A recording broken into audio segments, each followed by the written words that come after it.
Halo teman-teman, hari ini kita akan membahas salah satu saham yang pada hari ini menjadi top gainers, yakni adalah perusahaan yang bergerak di bidang pertambangan.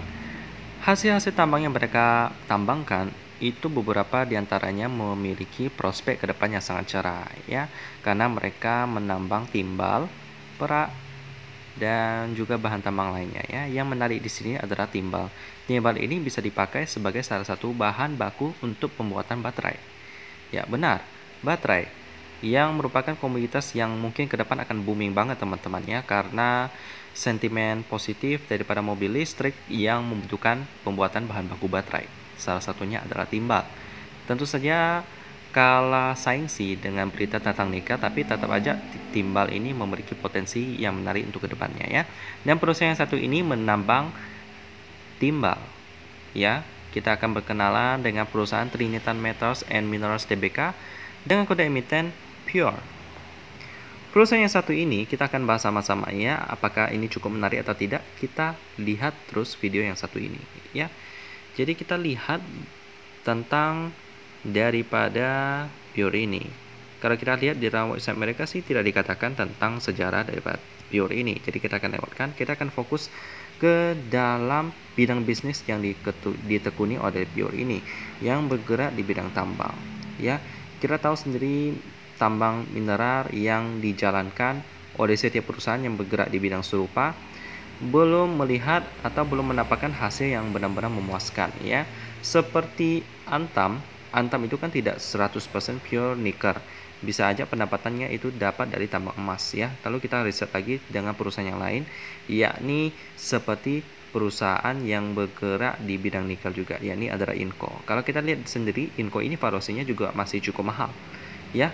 Lalu perusahaan seperti ADMR yang merupakan Adaro Minerals ya, meskipun mereka bergerak di bidang mineral, tapi sebenarnya mereka bergerak di bidang batu bara juga sih ya, mungkin beda aja batu baranya, dan juga valuasinya juga cukup mahal. Lalu Pure ini juga masih cukup mahal juga. Jadi kalau kita lihat perusahaan yang bergerak di bidang mineral ini masih mahal-mahal banget ya, termasuk untuk Pure yang satu ini ya. Saya tidak tahu kenapa mereka valuasinya bisa mahal banget ya, mungkin karena hal-hal seperti nikel atau bahan baku lainnya yang masih harganya demand-nya nggak sebesar itu, mungkin saja teman-teman, dan harganya juga nggak setinggi itu, sehingga cuannya masih sedikit ya. Kita akan lihat sama-sama tentang fundamental daripada Pure ini.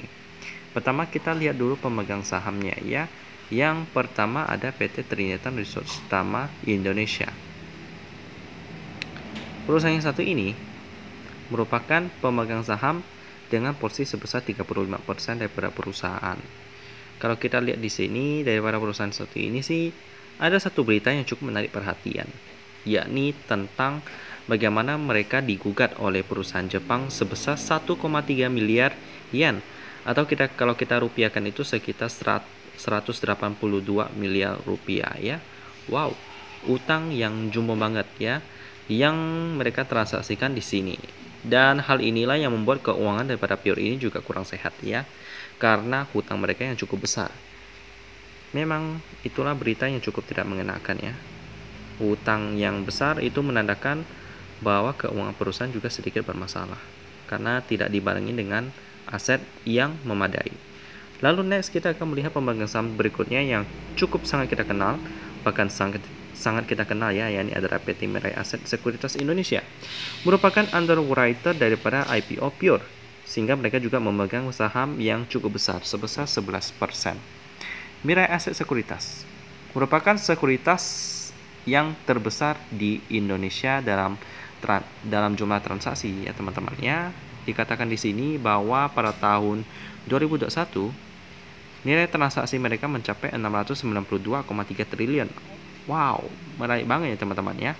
Sudah berapa ladang cuan yang sudah mereka hasilkan daripada transaksi saham. Dikatakan di sini bahwa pangsa pasar mereka juga besar banget. 2 digit loh teman-teman ya, yakni sebesar 10,48% ya, besar sekali. Saya juga sendiri ada memegang akun aset saya di Mirai Aset ya, akun saham saya di Mirai Aset. Jadi saya tahu bagaimana sih menu-menu fitur-fitur yang ditawarkan oleh Mirai Aset ya. Bagi teman-teman yang ingin melihat review saya tentang Mirai Aset, boleh nanti cek video lama saya ya di channel ini. Ada dibahas di sana. ya. Inilah salah satu pemegang saham daripada Pure, yakni adalah Mirai Asset yang merupakan salah satu anak perusahaan daripada Mirai Asset, ya, merupakan perusahaan non-bank terbesar di Korea Selatan. Jadi tidak diragukan lagi kinerja daripada Mirai Asset, ya. Mereka sampai bisa memegang saham Pure. Padahal kalau saya lihat sih fundamentalnya nggak terlalu menarik, ya. Jadi tentu saja Mirai Asset akan terus menjaga Pure ini, atau juga akan ada rencana lainnya yang akan dilakukan oleh Mirai Asset, ya. Kita tidak tahu bagaimana sih, tapi kita hanya bisa melihat data fundamental daripada perusahaan yang satu ini, ya. Nah, dengan posisi masyarakatnya kita lihat di sini cukup jumbo, yakni sebesar 52%. Jadi sudah sangat tidak menarik bagi saya, ya, karena porsi publik lebih besar daripada porsi perusahaan yang pada awalnya memegang saham ini. Jadi bisa dikatakan perusahaan ini mulai ditinggalkan oleh pemiliknya, ya. Jadi kurang menarik. Selanjutnya kita akan lihat di key statistik, udah ada banyak merah. Dengan operating profitnya minus dan juga net profitnya juga minus. Waduh, dengan PR-nya juga minus, dengan PBV-nya udah mahal banget sebesar 17 kali lipat, ya. Meskipun saham ini kalau ARB sampai ke harga gocap, valuasinya juga masih cukup mahal, yakni sebesar puluhan PBV. Padahal yang normal itu kan 1, kalau sampai puluhan itu berarti udah mahal banget, teman-teman, ya. Salah satu nilai minus bagi Pure, dengan operating profit margin-nya juga masih minus, net profit margin-nya minus. Dengan current ratio-nya pun, asetnya pun nggak mampu membayar hutangnya, yakni sebesar 33% doang. Jadi memang hutang daripada Pure ini sangat gede, sampai ada berita tentang bagaimana mereka digugat oleh perusahaan Jepang karena hutang mereka kepada mereka yang tidak mereka lunasi, ya teman-temannya. Jadi bagaimana cara untuk menghadapi utang yang besar?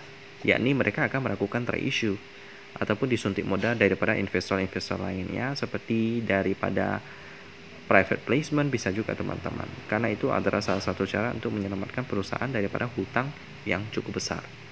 Jadi karena itu saya akan skip dulu untuk Pure ini, karena tidak ada hal yang cukup menarik daripada Pure ini selain daripada pemegang sahamnya yang ada Mirai Asset, ya. Sisanya sih kalau kita lihat di turnover-nya sebesar 16M juga cukup menarik, tapi sayang fundamentalnya kacau banget, dan juga keuangannya juga kurang sehat. Jadi saya akan skip dulu. Demikian tentang pembahasan Pure, perusahaan pertambangan daripada timba, perak, dan lain-lain yang memiliki utang yang cukup besar. Dan kita ketemu lagi di video selanjutnya.